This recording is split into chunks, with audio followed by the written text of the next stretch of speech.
Dear students, अस्सलाम वालेकुम। हम फिज़िक्स क्लास 9 चैप्टर नंबर 2 पढ़ रहे हैं। हमारा आज का टॉपिक है area under speed time graph. आइए देखते हैं। The area under the speed time graph up to the time axis is numerically equal to the distance covered by the object. यानी अगर हम स्पीड टाइम ग्राफ ड्रा करते हैं और graph के अंडर जो एरिया आएगा उस एरिया की न्यूमेरिकल जो वैल्यू होगी वो डिस्टेंस कवर्ड के इक्वल होगी। अब हमने इसको प्रूफ करना है। अब हमारे पास फर्स्ट जो ग्राफ है इसमें स्पीड कांस्टेंट है, यानी जीरो टाइम पर जो जब हम टाइम स्टार्ट करते हैं तो उस वक्त भी स्पीड v थी, और with the passage of time जब हम टाइम इंटरवल हमारा एंड होता है तब भी हमारी स्पीड v ही होती है, यानी v स्पीड हमारी कांस्टेंट स्पीड है। तो स्पीड कांस्टेंट है और कांस्टेंट स्पीड के साथ आफ्टर टाइम इंटरवल t जो हमारे पास डिस्टेंस आता है हमने वो कैलकुलेट करना है। फिर हमने देखना है यानी इस ग्राफ के अंडर जो एरिया आ रहा है क्या वो उस डिस्टेंस के इक्वल है जो कवर हुआ है, ये हमने प्रूफ करना है। तो अगर हमारे पास स्पीड जो है वो v है, स्पीड v है, टाइम हमारे पास t है, तो इस सूरत में distance s equal to v t, यानी हमारे पास जो कांस्टेंट स्पीड है अगर उसको टाइम से हम मल्टीप्लाई करते हैं तो हमारे पास डिस्टेंस कवर्ड आ जाता है। अब हम ग्राफ की तरफ आते हैं। तो चूंकि हमें पता है कि अगर स्पीड कांस्टेंट हो तो ग्राफ जो है वो स्ट्रेट लाइन हासिल होता है। अब इस स्ट्रेट लाइन के अंडर जो एरिया है वो ये बन रहा है। अब हमने इस एरिया की न्यूमेरिकल वैल्यू मालूम करनी है और ये प्रूफ करना है कि ये न्यूमेरिकल वैल्यू जो है ये वी टी के इक्वल है।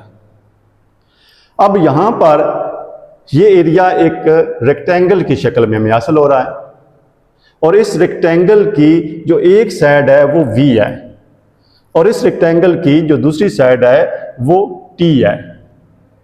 तो अगर रेक्टेंगल की एक साइड v है दूसरी t है तो रेक्टेंगल का एरिया जो है उसकी लेंथ और विड्थ को मल्टीप्लाई करने से हासिल होता है। अब एरिया ऑफ रेक्टेंगल,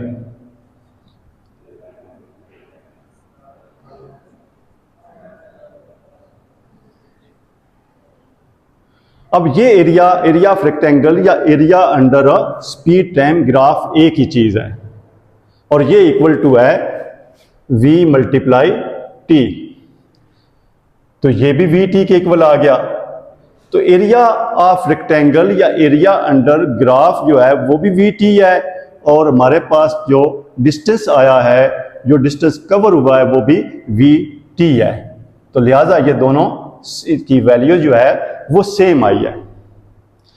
अब हमारे पास एक सेकंड ग्राफ है। इस ग्राफ में जो इनिशियल स्पीड है वो 0 है और after interval t speed v हो जाती है। तो इसका ग्राफ जो है वो स्लोप में आएगा, ये ग्राफ आएगा।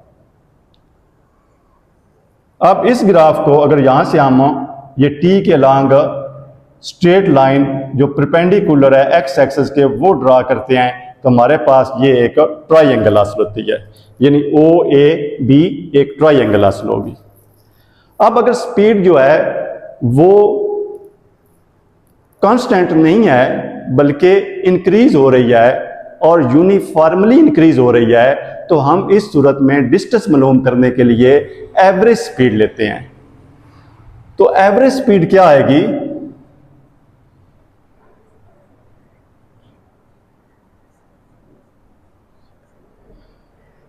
वी ए वी, इसकी वैल्यू है 0, यानी initial speed plus final speed v और 2 डिवाइडेड बाय 2, यानी v बाई 2 इसकी वैल्यू आएगी। अब अगर स्पीड एवरेज स्पीड हमें मालूम है और टाइम इंटरवल हमारे पास t है, टाइम हमारे पास t है, तो इस सूरत में डिस्टेंस s जो है equal to average speed multiply time t, तो एवरेज स्पीड हमारे पास v/2 मल्टीप्लाई टी, और ये vt/2 हमारे पास डिस्टेंस हासिल होगा। ये तो हमने फार्मूला से मालूम किया है। अब हमने देखना है जो हमारे पास ग्राफ है, तो ये ग्राफ हमारे पास OA ग्राफ आया है, स्ट्रेट लाइन हासिल हुई है। इसके अंडर जो एरिया है, क्या ये एरिया उस डिस्टेंस के इक्वल आता है जो हमने फार्मूला से मालूम किया है? तो हम इस ट्राइंगल का एरिया मालूम करते हैं, एरिया ऑफ ट्राइंगल।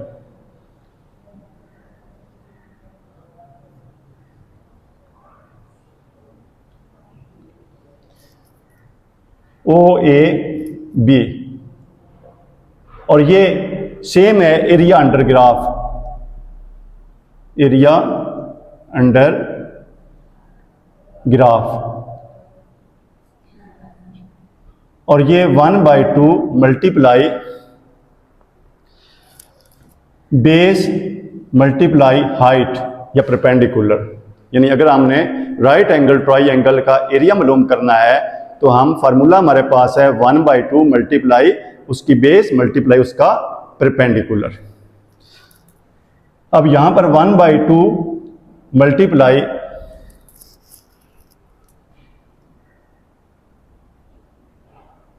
अब बेस की यहां पर जो लेंथ है वो t के इक्वल है, t मल्टीप्लाई, और हाइट जो है इसकी वो v के इक्वल है, और ये वैल्यू भी vt/2 के इक्वल आ गई।